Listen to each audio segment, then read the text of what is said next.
Hey, good morning, everybody. It is Brad Berzer, and it is April 1st of all days of 2020, but I am recording this for our April 2nd, 2020 class.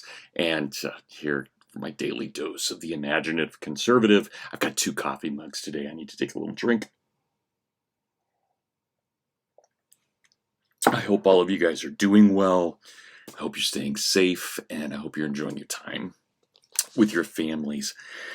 When we left each other 2 days ago, I had been talking quite a bit about the idea of ideology versus imagination. That is, I was thinking about what was going on with Tolkien and Lewis and Chesterton and the kinds of responses that they had, at least to the fascists and the National Socialists and the communists of their day, the progressives of their day. How did they react against that? And today what I'd like to do is I'd like to continue an exploration of Tolkien and Lewis especially, starting off with Lewis here in just a moment, but doing so by thinking about something that Edmund Burke wrote back in 1790, back in his reflections on the revolution in France. And in this work, which is truly one of the greatest works written in political philosophy, it's truly one of the great works in the English language, we have Burke trying to question what exactly does imagination mean, and what do we do with that imagination? He says, and I'm going to read quite a bit here, but I think these are really important passages.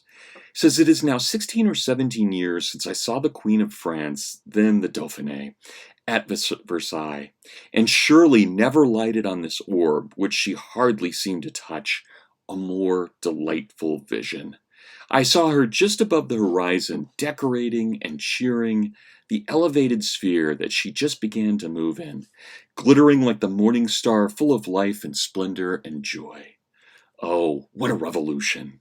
And what a heart must I have to contemplate without emotion that enervation and that fall! Little did I dream that she added titles of veneration to those of enthusiastic, distant, respectful love, that she should ever be obliged to carry the sharp antidote against disgrace concealed in her bosom. Little did I dream that I should have lived to see such disasters fallen upon her in a nation of gallant men, in a nation of men of honor and of cavaliers.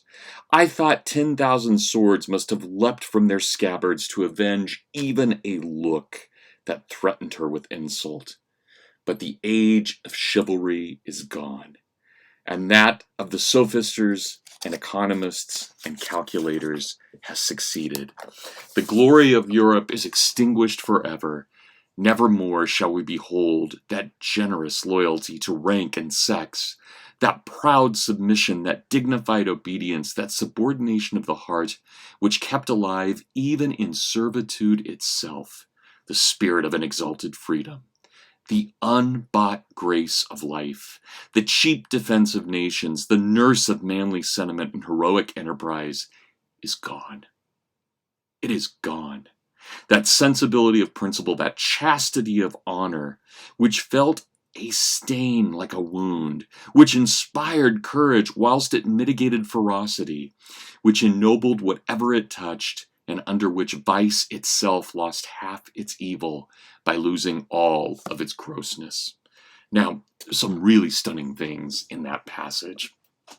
And of course, when he is talking about the economists, the calculators, and the sophisters, he's not talking about the Yvonne Pongrassics or the Chris Martins of the world. He's talking about those utilitarians who would argue that the human person only comes down to a pleasure-pain response, or to those Rousseauians who believe that man is nothing but a blank slate and can be written upon by any pen in any time by any person with absolute authority. Burke rejects all of that, and his argument is in many ways a very simple one. Each person is unique. Each person is clothed in time and space, an idea that is universally true but also particularly true. That is, each one of us will never be repeated again. And think about what we talked about the other day with G.K. Chesterton, what Mary said when she appeared to Alfred. Out of the mouth of the Mother of God, like a little word, come I. Right? And that's us. We are the little words. He is the word, but we are the little words. And therefore, what is the human person? A human person is an unrepeatable center of dignity and freedom. Right? We're clothed in time and space, but we are a universal idea because we reflect the infinite love of God. We bear the imago Dei, the image of God itself, and yet we are finite. He is infinite, and there are an unlimited number of finite possibilities made in the image of the infinite. The Word, the little words. Right? And that's what Burke is getting at here as well. And if we don't understand that there is an unbought grace in life, that is, we exist without any consent of our own, but we can only show gratitude. This is that unbought grace of life, that recognition that we've been given energy to exist, to live, to be, to do, to love. Burke continues. The mixed system of opinion and sentiment had its origin in the ancient chivalry, and the principle, though varied in its appearance by the varying stages of human affairs, subsisted and influenced through a long succession of generations, even to the time we live in, right? No matter how decrepit things may look, no matter how disastrous things may seem to be, in fact, there is truth undergirding all things.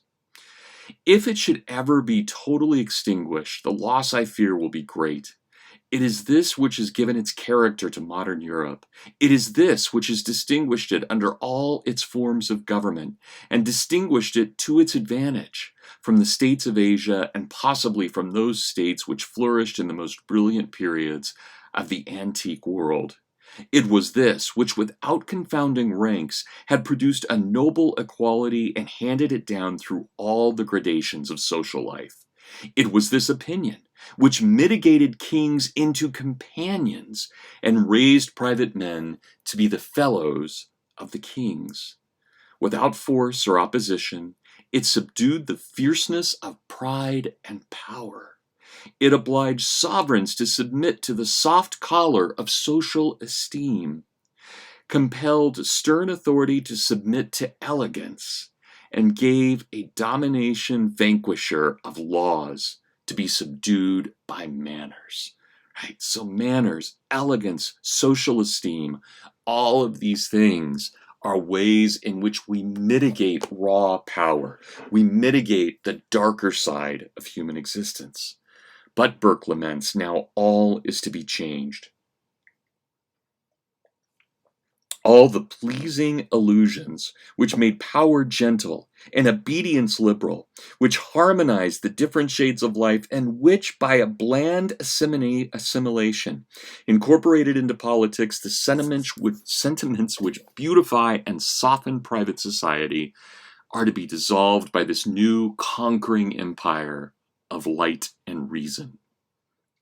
All the decent drapery of life is to be rudely torn off, all the superadded ideas furnished from the wardrobe of a moral imagination, which the heart owns and the understanding ratifies as necessary to cover the defects of our naked, shivering nature, and to raise it to dignity in our own estimation, are to be exploded as a ridiculous, absurd, and antiquated fashion.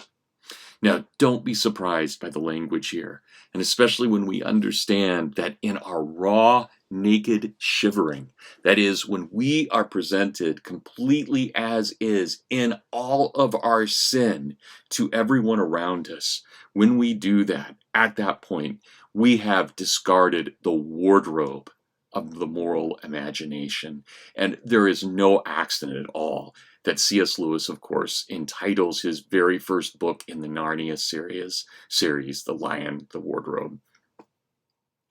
Sorry, The Lion, the Witch, and the Wardrobe. It is a Wednesday morning April Fool's, isn't it, as I'm teaching this? I'm sorry, guys.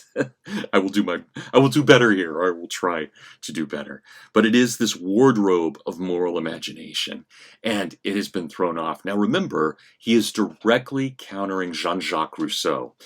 Rousseau had argued that in a truly free liberal society, we would strip ourselves of all relationships. We would strip ourselves of all individuality.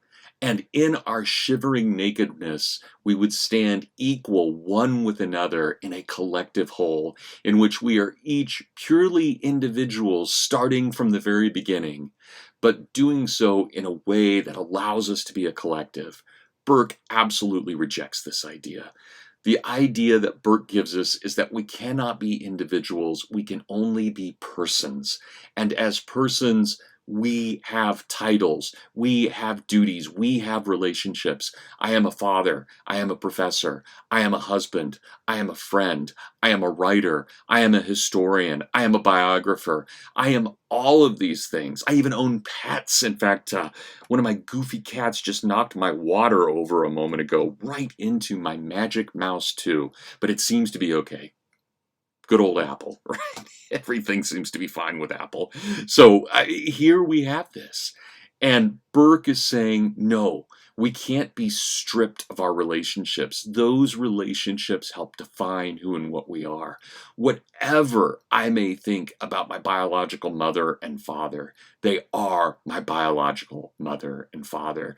I, at age 52, exist in large part because of the choices that my biological parents made, and their parents made, and their parents made, and their parents made, and their parents made, and going all the way back. And the mystery, of course, is not necessarily that I, Brad, exist, but rather that I, Brad, in all of my failings and all of my strengths and all of my weaknesses, in all of the majesty and all of the rawness, that I exist as I am.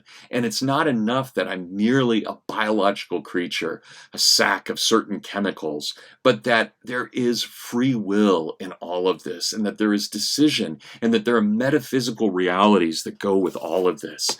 And so Burke tells us we must have that decent drapery of life. Even what I'm doing right now, having a collar on, having a sweater, this is part of the decent drapery of life, not showing you, and I'll just leave that in your imagination, what I would look like as a raw, shivering being.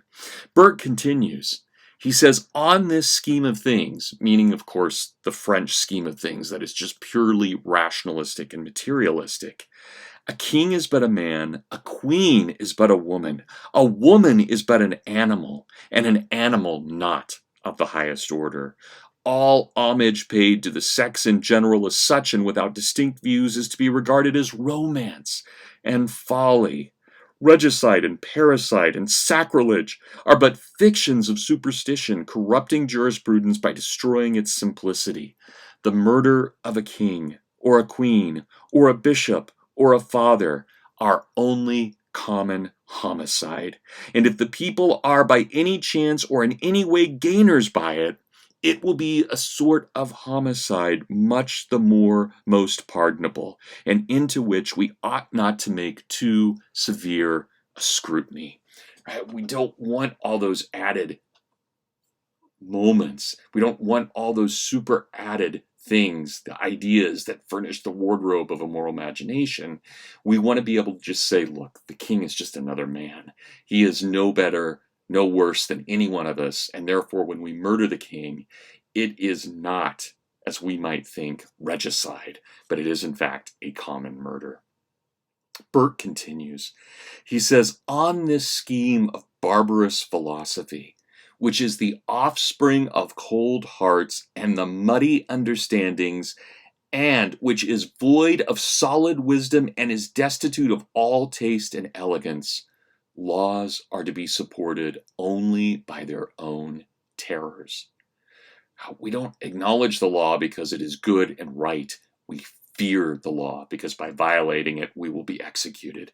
Burke says there has to be something more to law than this. It has to be a part of our culture, our very being, our habits, our mores, our norms.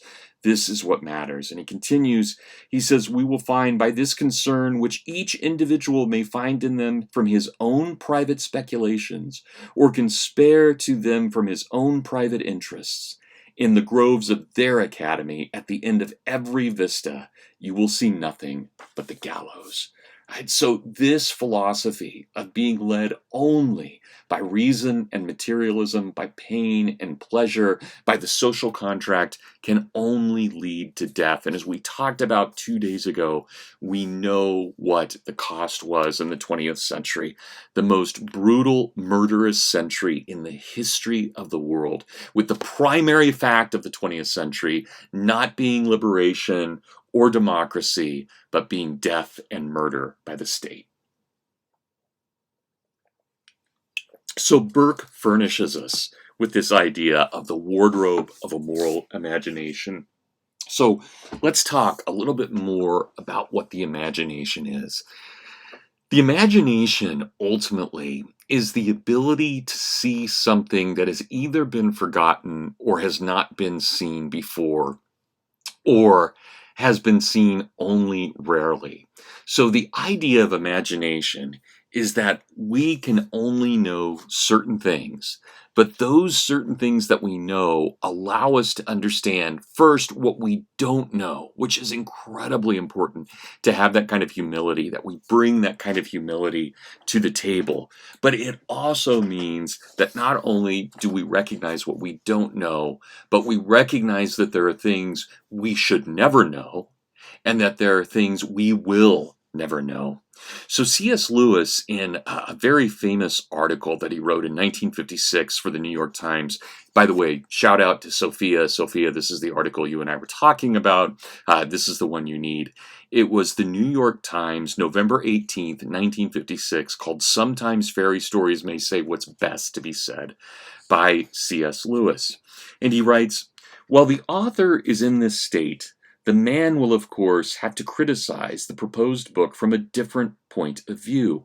He will ask how the gratification of this impulse will fit in with all the other things he wants and ought to do or be. Perhaps the whole thing is too frivolous and trivial, from the man's point of view, not the author's, to justify the time and pains it would involve. Perhaps it would be unedifying when it is done. Or else, perhaps, at least as the author cheers up, it looks like being good, not in merely a literary sense, but in being good as in the good, the true, and the beautiful in every sense. This may sound rather complicated, but it is really very like what happens about other things.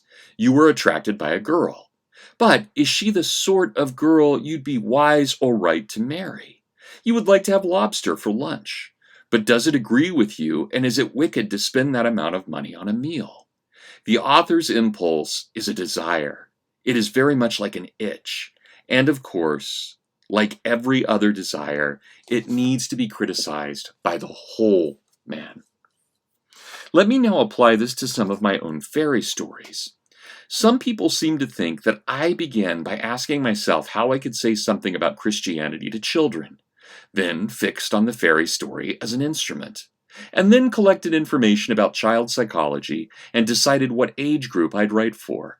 Then I drew up a list of basic Christian truths and hammered out allegories to embody them. This is all fine, but it is pure moonshine. I couldn't write in that way at all, Lewis continues. Everything began with an image. A fawn carrying an umbrella. A queen on a sled, a magnificent lion. At first, there wasn't anything Christian about them. That element pushed itself in of its own accord. It was a part of the bubbling, right? That image. John 1:9, the light that lighteth up every man. Or Mary responding to Gabriel, my soul doth magnify the Lord. Right? The soul, that thing which is our aristocratic part, that thing which ties together the absolute robotic nature of reason with the animalistic nature of passion. It is the soul which is reflecting the divine. Ironically, the least human thing about us is the thing that makes us most human. The soul is the darkened mirror. It is the receptacle through a glass darkly of the image. What does Lewis then say? Then came the form. As these images sorted themselves into events, that is, as they became a narrative, a story, they seemed to demand no love interest and no close psychology. But the form which excludes these things is the fairy tale, and the moment I thought of that, I fell in love with the form itself, its brevity, its severe restraints on description, its flexible traditionalism, its inflexible hostility to all analysis, digression, reflection, and gas. I was now enamored of it. The very limitations of vocabulary became an attraction, as the hardness of the stone pleases the sculptor or the difficulty of the sonnet delights the sonneteer. On that side, as author, I wrote fairy tales because the fairy tales seemed the ideal form for the stuff I had to say. Then, of course, the man in me began to have his turn. I thought I saw how stories of this kind could steal past a certain inhibition which had paralyzed much of my own religion in childhood. Why did one find it so hard to feel as one was told one ought to feel about God or about the sufferings of Christ? I thought the chief reason that one was told one ought to, an obligation to feel can freeze feelings, and reverence itself did harm. The whole subject was associated with the lowered voices, almost as if it were something medical. But supposing that by casting all these things into an imaginary world, stripping them of their stained glass and Sunday school associations, one could make them for the first time appear in their real potency. Could one thus not steal past those watchful dragons? I thought one could. Man, that is so good. Right here we have Lewis as sculptor, as poet, as sonneteer, Lewis as author of fairy tales, because sometimes fairy tales may say best what's to be said. Right? When we look at Aslan, we don't have to look at Jesus in particular. That is, we're not having Jesus rammed down our throats, and yet we see Jesus in a completely different light. We see him not being tame, and we get that relevance, we get the beauty, we get the power of Jesus through Aslan. And that is what Lewis is telling us. It is that power of imagination, that idea of imagination, the image itself, that gives us some kind of strength. So I want to quote from a couple of other figures very quickly. First of all, I want to quote from St. Paul. Right? Think about what St. Paul says when he writes in his letter to the Colossians, specifically in chapter 1, verses 15 through 20. He is the image of the invisible God, the firstborn over all creation. For by him all things were created, things in heaven and on earth, visible and invisible, whether thrones or powers or rulers or authorities. All things were created by him and for him.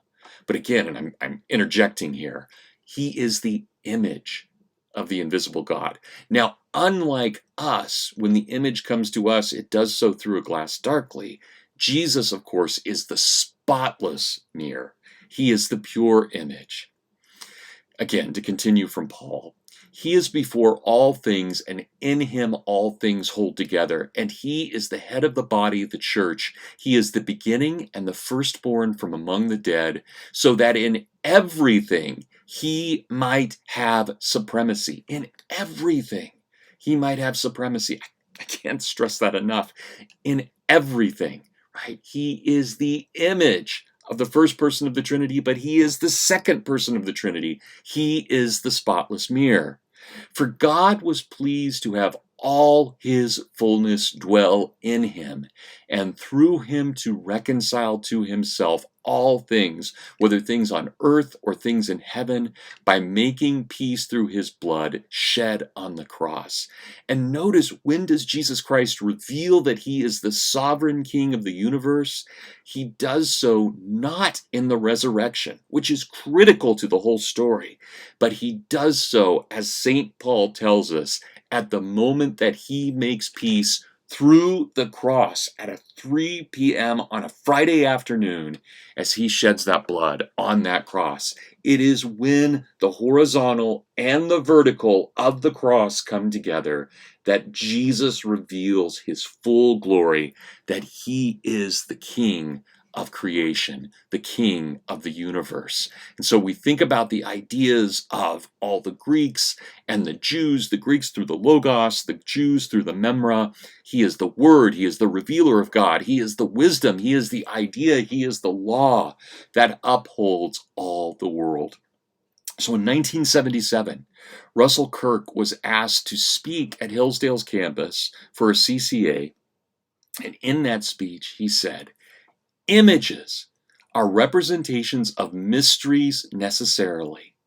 For mere words are tools that break in the hand, and it has not pleased God that man should be saved by logic or abstract reason alone.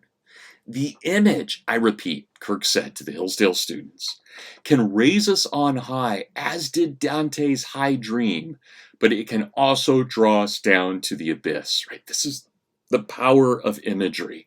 It is so imbued with power that it can either elevate us to the highest heights or it can denigrate us to the lowest lows.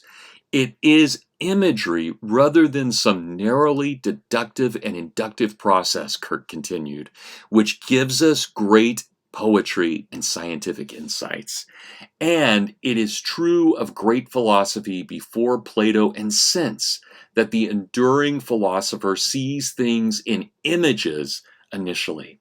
So the engineer sees this. How can we make this plane work? The poet, how does this word fit with this word? And the writer, and the thinker, and frankly, the human being. How is it that I can see that Frances and Emma and Hadia have something in common? I can see that they're all beautiful, intelligent young women. But what is it that holds them together? It is the image that allows us to put these things together and to recognize that this is what holds them together. It is the idea that I know A and B and D and E, but C is missing. And yet I know C has to be there. C has to be there in some way because there is no other possibility of recognizing A, B, D, and E. So C is there in some way. I recognize it. I am humble enough to know that I do not know what C is. I am also humble enough to admit that C exists, even though I can't find it. And I may be frustrated by that, but I have to, in humility, acknowledge that. So Owen Barfield, I have mentioned to you guys before, but only briefly. Owen Barfield was C.S. Lewis's best friend in college. They were college mates together at Oxford, and Owen Barfield in 1921 wrote his senior thesis. So he's your age. He writes his senior thesis called Poetic Diction. He publishes it finally in 1928, but this is what he writes. He says, "Our sophistication," right? What do we know? Our sophistication, like Odin's, has cost us an eye, and now it is the language of poets, insofar as they create true metaphors, which must restore this unity conceptually, after it has been lost from perception. Thus, the before unapprehended relationship of which Shelley once spoke are, in a sense, forgotten relationships, for though they were never yet apprehended, they were seen at one time, and imagination can see them again. Barfield continues, "It is only when we have risen from beholding the creature into beholding creation." Right? Think about Burke, the wardrobe of the moral imagination. Don't just look at the naked, shivering being in all of his or her material excess. Rather, see the wardrobe of a moral imagination and make that person with the weight of glory in the image that God would see them. Right? That is what Lewis is trying to tell us, what Barfield is trying to tell us, what Burke is trying to tell us. So once again from Barfield, it is only when we have arisen from beholding the creature into beholding creation that our mortality catches for a moment the music of the turning spheres. And J.R.R. Tolkien, in an exchange with W.H. Auden, the great poet who was also one of his students, when Auden said, well, what is it that you really think of allegory? Tolkien responded by saying, an allegory is the human person. Each human person embodies in a particular tale and is clothed in the garments of time and place, universal truth and everlasting life. Right? So each one of us in this classroom, each one of us in this world, all 7 billion humans, are unrepeatable centers of dignity and freedom. They are unique. They will never come again. The moment they have is the moment they have. But in that moment where they are in time, they still, even the most corrupt among us, because they have put on the poor wardrobe of the immoral imagination, regardless, at the center of all is the image of God, the Imago Dei, and each one of us, of course, is a temple of the Holy Spirit. So Edmund Burke, writing about this and the idea of imagination, said very famously in his follow-up further reflections on the Revolution in France, taking it for granted that I do not write to the disciples of the Parisian philosophy, I may assume that the awful, right, the God who makes us full of, who puts us in mind of awe, that the awful author of our being is the author of our place in the order of existence. And that having marshaled and disposed us by a divine tactic, not according to his will, our will, but according to his will, he has, in and by that disposition, virtually subjected us to act the part which belongs to the place assigned to us. We have obligations to mankind at large which are not in consequence of any special voluntary pact. They arise from the relationship of a man to a man and the relationship of a man to God. These relations are not matters of choice. So here are these great questions of the Greeks. Why are we here? We are here because we are here. God put us here. Did we have any choice in that? Absolutely none. Did we choose our parents? No. Did we choose the language into which we're born? No. Did we choose our religion? No. Our ethnicity? No. Did we choose our culture? No. Our nation? No. Our soil? No. Our race? No. None of that. But the moment we come of age, the moment we turn 7 or 8, and we can reason properly, that is, reason understood as the divine image, the moment we do that, we are full of free will. So God has predestined us to our time and place in history, but we choose what to do with the time that is given us, as Gandalf will tell Frodo, right? A very, very Burkean sentiment. And therefore, we have to recognize, as we're thinking about Lewis and Tolkien, as we're thinking about Christian humanism itself, history is vital because it is the arena in which God places timeless things in time. And therefore, all of history is tied to a personal story.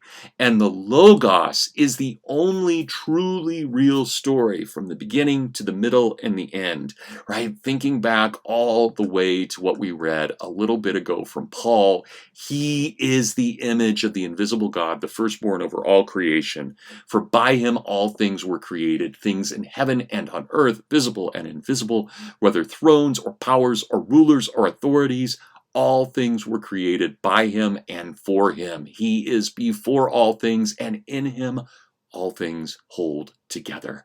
And he is the head of the body, the church. He is the beginning and the firstborn from among the dead, so that in everything he might have supremacy. For God was pleased to have all his fullness dwell in him, and through him to reconcile to himself all things, whether things on earth or things in heaven, by making peace through his blood shed on the cross. Right? History matters. The Logos is the one true story, and all of our stories, we little words, are connected to that story in some way. So Russell Kirk writes, when we seek truths in history, we must distinctly not indulge in dreamy visions of unborn ages or predict the inevitability of some political domination. Rather, Kirk said, the truths of history, that is, the real meanings, are to be discovered in what history can teach us about the framework of the Logos, about the significance of human existence, about the splendor and the misery of our condition. And in this inquiry, there must be joined with the historical discipline certain insights of philosophy and psychology. Right? We have to understand the mind and the soul, for historical consciousness necessarily is entwined with the mystery of personal consciousness. And I remind us again, not to get too preachy here, but what did Christ tell us? No matter how much we might study these visions of history or understand eternity in time, we still have one very simple thing, as Jesus told us and John reveals. This is my commandment. Love one another as I have loved you. There is no greater love than this, that a man should lay down his life for his friends. Right? This is it. And this is what we have to understand as we're thinking about Christian humanism. And again today with Burke and Lewis and Tolkien, this is my commandment. Love one another as I have loved you. Right? There is no greater love. This is the beauty of all of this. So we started off this class by dealing so much with the concept of logos and mythos. But none of those things mean anything until we recognize that their true manifestations are manifestations in the meaning of love. Right? Or think about Paul in Colossians 1 and how relevant this is to us today. This is Paul to the Colossians 1, verse 24. Now I rejoice in my sufferings for you, and I fill up in my physical body for the sake of his body, the church, what is lacking in the sufferings of Christ. We must suffer with Christ. And so love, we are not promised. God does not promise that we will be able to get away with no pain. He only promises us that in our suffering, he will give us the strength to suffer with him in the cross. It's tough. Those are tough teachings. So I want to continue by thinking about how C.S. Lewis responds to this and what Lewis's argument is in all of this. Lewis, as you probably know, was raised in a Christian family, but he rejected that Christianity at a very, very young age. There were a lot of reasons for this. As he describes in his autobiography, Surprised by Joy, he really liked his mother, but then his mother passed away, and he had a hard time because she died in such an obvious and drawn-out way. And this may sound cruel, but Lewis was just being honest. There was an embarrassment for Lewis about the way she died and the way the family handled it and the way that they made him as a little boy handle it. And it really drove him away, not just from his mother, but from his faith and also from his father as well. And yet Lewis is one of these guys, born in 1898, dies in 1963. He is one of these guys. He's an absolute genius. There's just no way around that. Nor would I want there to be a way around it. I'm so glad that my heroes are geniuses. I love that. Absolutely love that. And I love C.S. Lewis. But when we look at Lewis, at Jack, right, we see in him a soul that was made to quest, right? He's a truth seeker in everything that he does. There's an Arthurian element in Lewis, and you can just feel with Lewis's life that there's a lady of the lake who's just waiting for Lewis to get the story right so that she can hand him Excalibur to wield. You can feel that. It's there in Lewis's life. And what we find is that as Lewis continues to search, and he never really stops searching, as he describes in Surprised by Joy, as he's trying to search, he finds so much of what he wants in something greater than himself, in, strangely enough, all the great northern mythologies, and especially what he finds in Wagner's Ring opera. He writes about this. This is, for those of you who are interested in looking this up later, this is in his chapter called Renaissance, and it is chapter 5, and I am reading from page 69 of this hardback version of Surprised by Joy. What I had read was the words Siegfried and the Twilight of the Gods. What I had seen was one of Arthur Rackham's illustrations to that volume. I had never heard of Wagner, nor of Siegfried. I thought the twilight of the gods meant the twilight in which the gods lived. How did I know, at once and beyond question, that this was no Celtic or Sylvan or terrestrial twilight? But it was. It was so pure. Pure northernness engulfed me. A vision of huge clear spaces hanging above the Atlantic in the endless twilight of northern summers. Remoteness, severity, and almost at the same moment I knew that I had met this before, long, long ago, it hardly seems longer now, in the Drapa, that Siegfried, whatever it might be, belonged to that same world as Balder, and the sunward sailing cranes, and with that plunge back into my own past there arose at once, almost like heartbreak, the memory of joy itself. Right? He encounters this thing for the first time, but he knows it. It has been there as this platonic understanding of the universe. He remembers what had always been there, but had not been seen recently, or only been seen by a few. The memory of joy itself.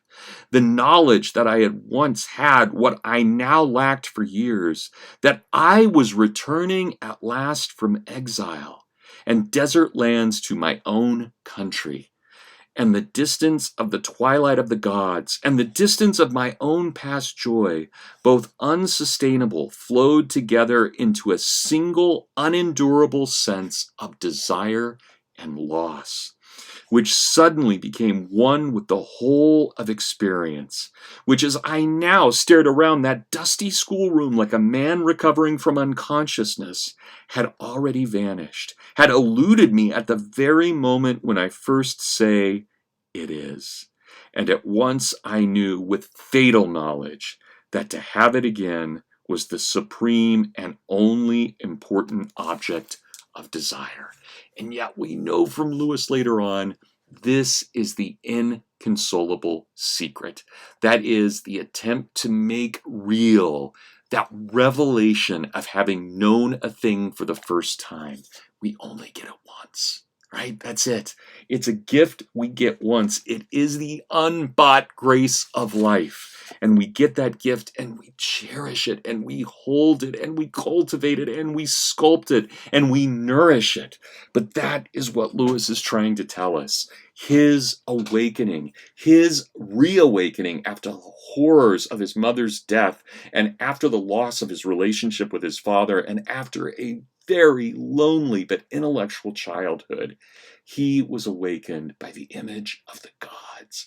And therefore, we have to understand when we think about someone like C.S. Lewis, who is unquestionably the most important Christian apologist of the 20th century, when we think about that man, we cannot dismiss paganism. If we dismiss paganism, we dismiss that which led to Christianity. We dismiss parts of the wardrobe of the moral imagination that made us what we are today. We cannot dismiss that. There is no Christian Lewis without pagan Lewis. There is none. It does not exist. Christian Lewis emerges from pagan Lewis. And it is this paganism, this desire to know the twilight of the gods, this desire to know the starkness of the northern Atlantic world that drives Lewis to discover the hidden, the deepest, the things that have yet to be revealed. It drives him into that.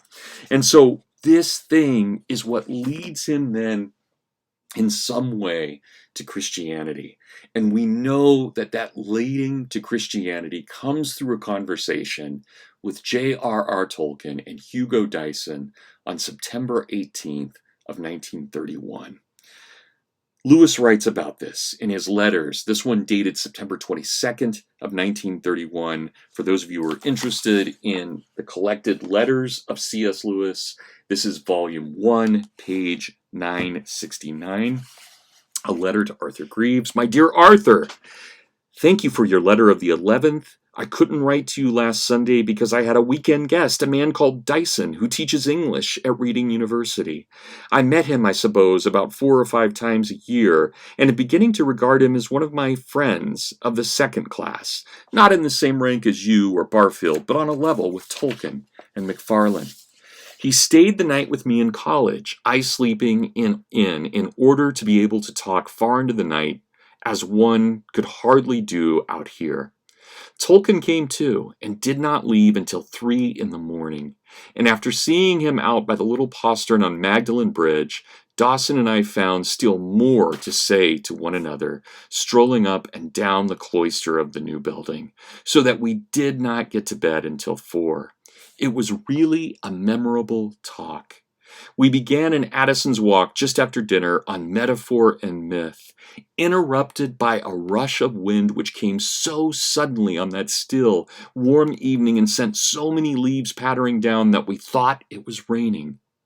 We all held our breath, the 2 others appreciating the ecstasy, such a thing almost as you would. We continued in my room on Christianity.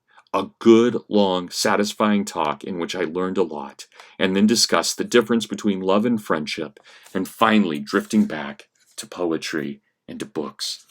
Now, he doesn't say it exactly, but it is that talk that convinces Lewis that it is not only enough to believe in the first person of the Trinity, but that he must, by extension, except the second person and the third person of the Trinity, the second person being the image, as we talked about from Paul just a moment ago. So here we have again Lewis, and this is, excuse me, my page just closed. This is on page 794. This is a letter dated October 1st, 1931, again to Arthur Greaves. Don't suppose from this that I have not enjoyed the other aspect of them, that is, the glorious memories they call up. I think that I have got over wishing for the past back again, right? That inconsolable secret. I look at it this way. The delights of those days were given to Loras into the world of the spirit, as sexual rapture is there to lead to offspring and family life. They were nuptial ardors. To ask that they should return or should remain is like wishing to prolong the honeymoon at an age when a man should rather be interested in the careers of his growing sons. They have done their work those days and led on to better things. All the homeliness, which was your chief lesson to me, was the introduction to the Christian virtue of charity or love. I sometimes manage now to get into a state of which I think of all my enemies, and can honestly say that I find something lovable, even if it is only an oddity, in them all.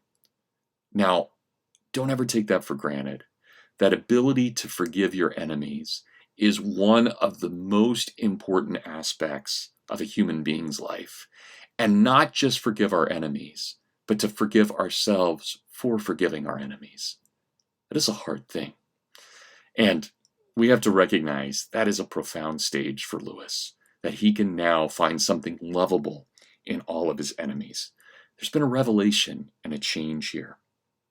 And your conception of homeliness is largely the route by which I have reached you. On the other hand, all this strangeness, which was my lesson to you, has turned out to be only the first step to the deeper mysteries, right? My strangeness, my love of the pagan. How deep I am just now beginning to see, for I have just passed on from believing in God to definitely believing in Christ, in Christianity. I will try to explain this another time, but my long talk with Dyson and Tolkien had a good deal to do with it. And then again, a letter dated October 18th, 1931. This is on page 976 of the letters. This has filled up nearly a page so that I don't know whether I should now start to try and explain what I meant about Christianity. For one thing, reading your reply, I began to feel that perhaps I had said too much in my previous letter, that perhaps I was not nearly as clear on the subject as I had led you to think. But I certainly have moved a bit, even if it turns out to be less of a bit than I thought. What was holding me back, at any rate for the last year or so, has not been so much a difficulty in believing as a difficulty in knowing what the doctrine meant. You can't believe a thing while you are ignorant what that thing is. My puzzle was the whole doctrine of redemption. In what sense the life and death of Jesus Christ saved or opened salvation to the world. I could see how miraculous salvation might be necessary.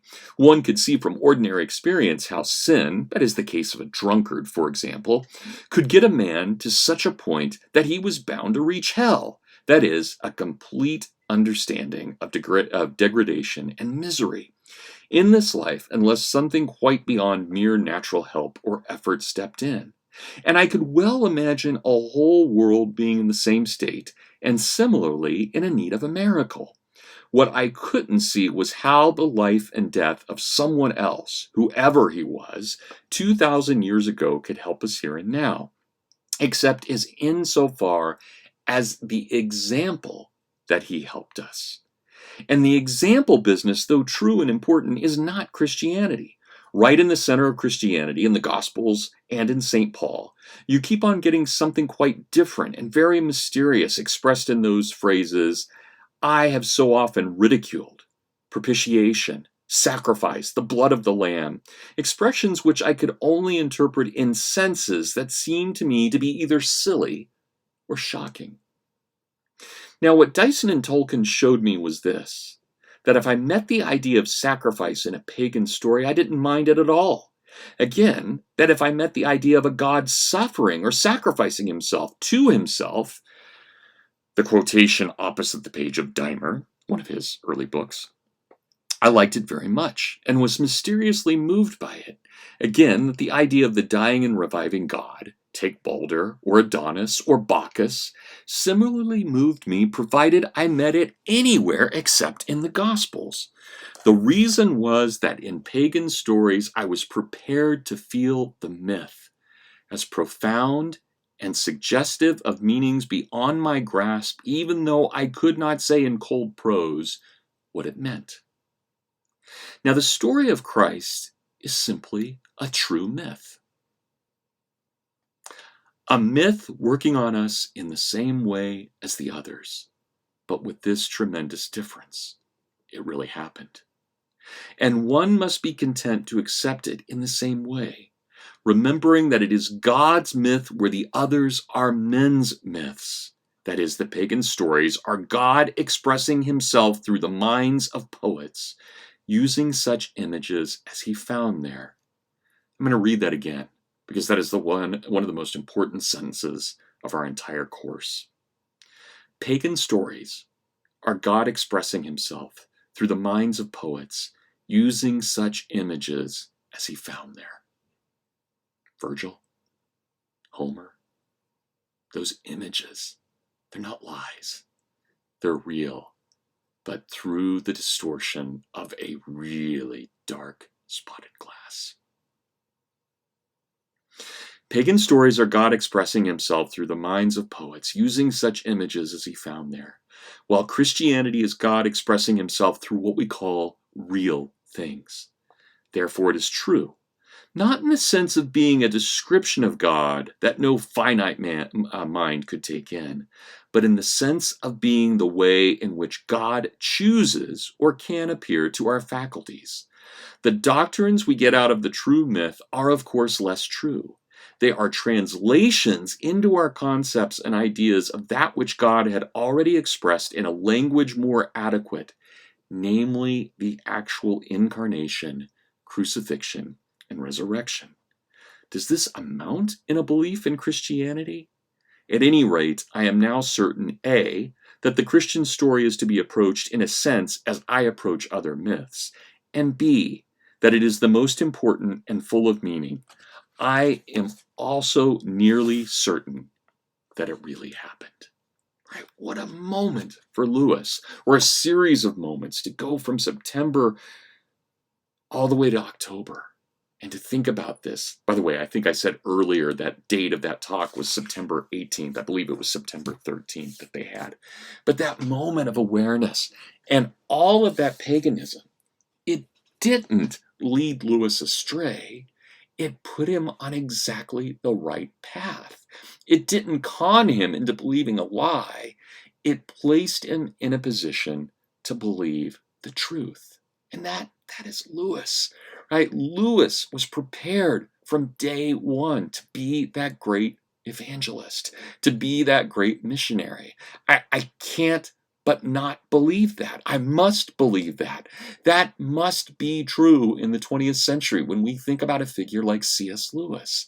The guy was given so many gifts, and he was driven to share those gifts in every way that he could.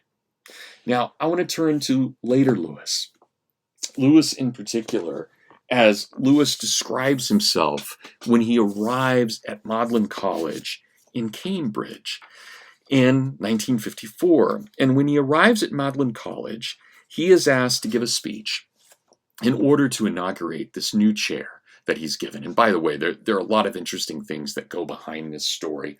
Lewis, of course, had spent his entire career at Magdalen College, Oxford, but he had never been treated well. He would have been essentially in a position of being an adjunct professor all of his life without tenure, and certainly never held a chair. And through the extreme efforts of Tolkien, mostly very quiet, Tolkien was able to find Lewis that chair that he so deserved at Cambridge.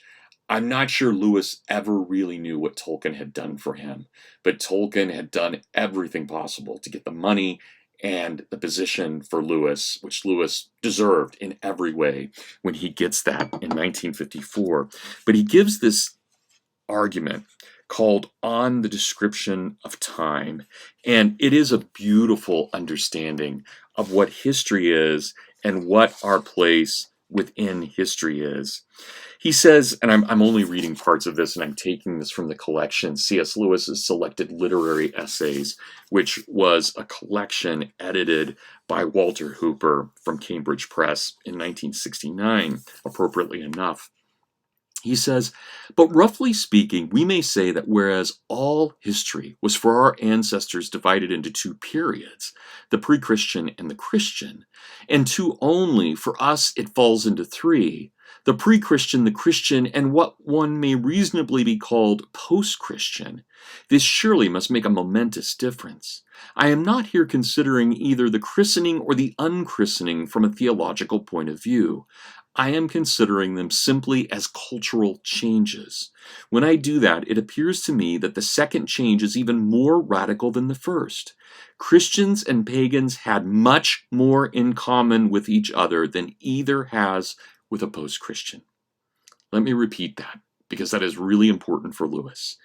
Christians and pagans have much more in common with each other than either has with a post-Christian.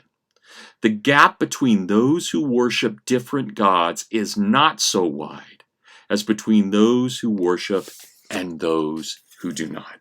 Right? That is a critical moment for understanding Lewis, that what we find is that there is a greater alliance between paganism and Christianity than between the non-believer and the believer. Paganism for Lewis does not mean non-belief. It means worship of the wrong thing. So let me jump forward a little bit further.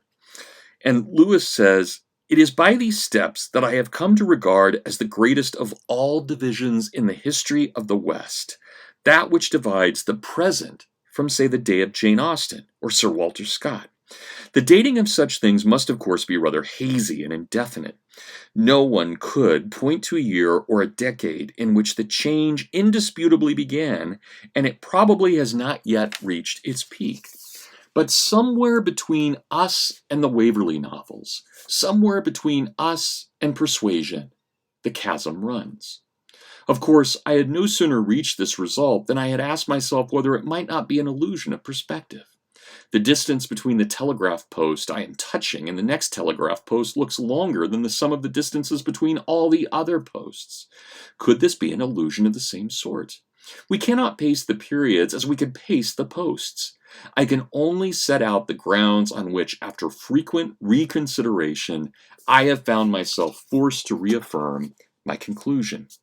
Number 1. I begin with what I regard as the weakest, the change between Scott's age and ours in the political order.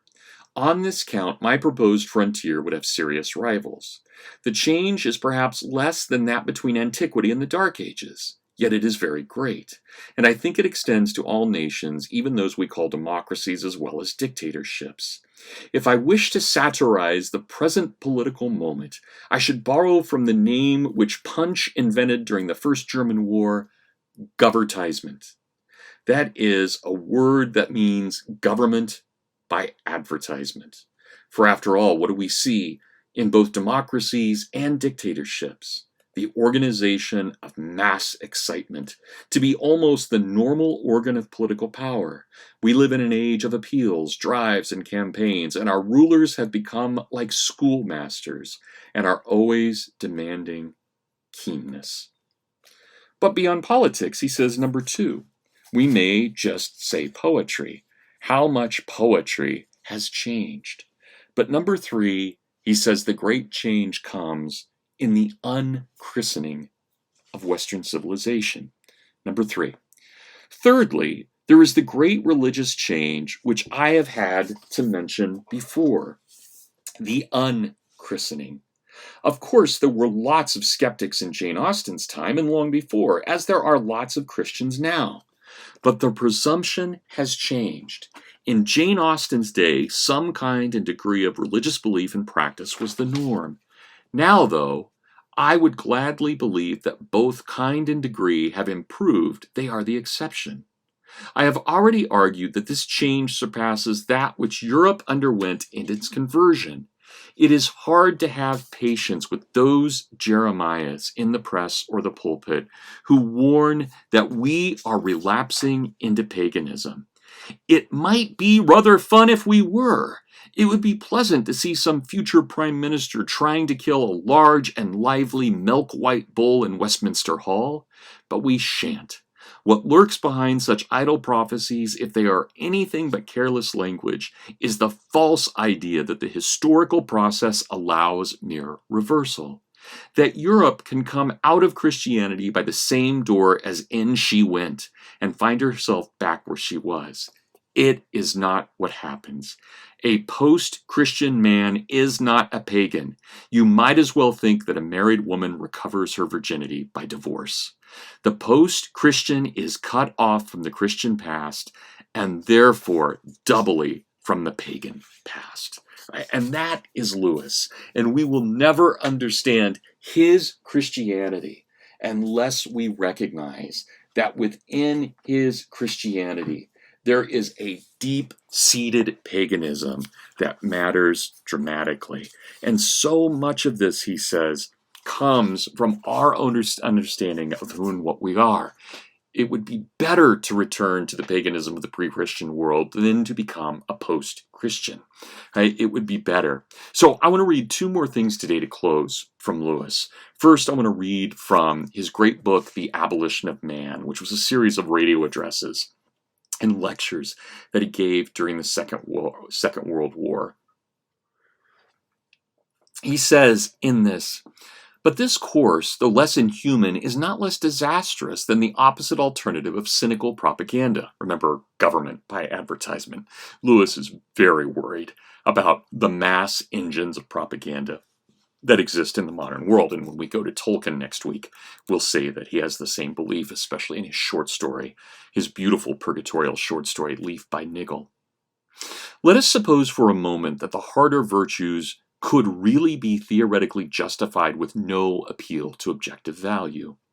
It still remains true that no justification of virtue will enable a man to be virtuous. Without the aid of trained emotions, the intellect is powerless against the animal organism. It had sooner play cards against a man who was quite skeptical about ethics, but bred to believe that a gentleman does not cheat, than against an irreproachable moral philosopher who has been brought up among card sharpers. In battle, it is not syllogisms that will keep the reluctant nerves and muscles to their post in the third hour of bombardment. The crudest sentimentalism about a flag or a country or a regiment will be of more use. We are told it all long ago by Plato. As the king governs by his executive, so reason, right? The executive, the head, reason, the soul. So reason in man must rule the mere appetite, the stomach, by means of the spirited element, the image, the firstborn. The head rules the belly through the chest. The head rules the belly through the chest. Very important, these extremely Platonic distinctions. The seat of magnanimity, of emotions organized by trained habit into stable sentiments. The chest, sentiment, these are the indispensable liaison officers between cerebral and visceral man. It may even be said that it is by this middle element that man is man. For by this intellect he is mere spirit, and by his appetite mere animal. The operation of the Green Book, this thing that Lewis was making fun of, and its kind is to produce what we might call men without chests. It is an outrage that they should be commonly spoken of as intellectuals. This gives them the chance to say that he who attacks them attacks intelligence. It is not so. They are not distinguished from other men by any unusual skill in finding truth, nor in any virginal ardor to pursue her. Indeed, it would be strange if they were. A persevering devotion to truth, a nice sense of intellectual honor, cannot be long maintained without the aid of sentiment. It is not excess of thought, but defect of fertile and generous emotion that marks them out. Their heads are no bigger than ordinary. It is the atrophy of the chest beneath that makes them seem so. And all the time, such is the tragicomedy of our situation, we continue to clamor for those very qualities we are rendering impossible. You can hardly open a periodical without coming across the statement that what our civilization needs is more drive, or dynamism, or self-sacrifice, or creativity. In short, a ghastly simplicity, we remove the organ and demand the function. We make men without chests, and we expect of them virtue and enterprise. We laugh at honor, and are shocked to find traitors in our midst. We castrate and bid the geldings be fruitful. Right? Lewis just nails that. We cannot be fully human without the head ruling the passions through the soul. That is the only way we can truly be what we are meant to be. That is, if we are little words reflecting the great word. All right, let me finish with a quote from one of my favorite books, That Hideous Strength, the third of the Space Ransom trilogy by C.S. Lewis, in which we have a conversation between a resurrected Merlin, the great wizard, and the new version of King Arthur. And they're trying to decide where they can seek help. There is no Christian prince left. These other countries are even as Britain, or have sunk deeper still into the disease. Then we must go higher, Merlin says. We must go to him whose office it is to put down tyrants and give life to dying kingdoms. We must call upon the emperor. There is no emperor. No, Emperor, began Merlin, and then his voice died. He sat still for some minutes, wrestling with a world which he never envisaged. Presently he said, "A thought comes into my mind, and I do not know whether it is good or evil. But because I am the high council of Loras, I will not hide it from you. This is a cold age in which I have awaked. If all this west part of the world is apostate, might it not be lawful in our great need to look further, beyond Christendom? Should we not find some even among the heathen who are not wholly corrupt? There were tales in my day of such men who knew not the articles of our most holy faith, but who worship God as they could and acknowledge the law of nature. Sir, I believe it would be lawful to seek help there, beyond Byzantium." It was rumored also that there was knowledge in those lands, an eastern circle, wisdom that came from the west through Numenor. I know not where, Babylon, Arabia, Cathay. You said your ships had sailed all around the earth, above and beneath. Ransom, the new King Arthur, shook his head. You do not understand. The poison was brewed in these western lands, but it has spat itself everywhere by now. However far you went, you would find the machines, the crowded cities, the empty thrones, the false writings, and the barren beds. Men maddened with false promises and soured with true miseries, worshipping the ironworks of their own hands, cut off from the earth their mother and their father in heaven. You would go east so far that east became west, and you would return to Britain across the great ocean, but even so you would not have come out anywhere into the light, for the dark shadow of the one wing is over all of the earth. It is the end, then? Asked Merlin. And this, said Ransom, ignoring the question, is why we have no way left at all to save the one I told you. That hideous strength holds all this earth in its fist to squeeze as it wishes. But for their one mistake, they would be no help. If of their own evil will they had not broken the frontier and let in the celestial powers, this would be their moment of victory. Their own strength has betrayed them.